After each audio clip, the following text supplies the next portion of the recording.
श्री महाकालेश्वराय नमः श्री नीलकंठेश्वराय नमः श्री कालभैरवाय नमो नमः यं यं यं यक्षरूपं दशदिशि वदनां भूमिकम्पायमानां सं सं संहारमूर्तिं शिरमुकुटजटा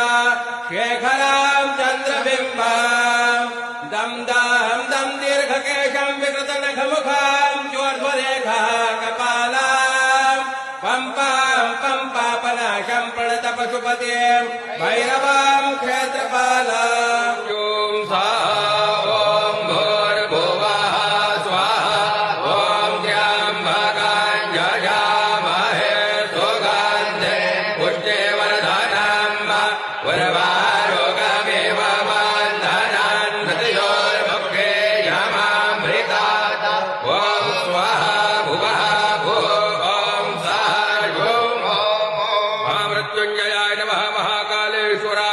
नीलकंठेश्वराय नमः रावणकृत श्री शिवतांडवस्तोत्र द्वारा अर्चनम् ओम जटाटवीगलज्जल प्रवाह भावितस्थले कलेवलं लंबितं भुजंगदुंगमालिकां डमट्टमट्टमट्टमन्निनादमट्टवरवयं चकार चण्डताण्डवं तनोतु नः शिव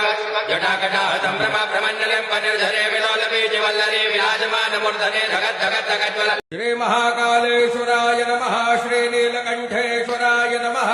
श्री कालभैरवाय नमो नमः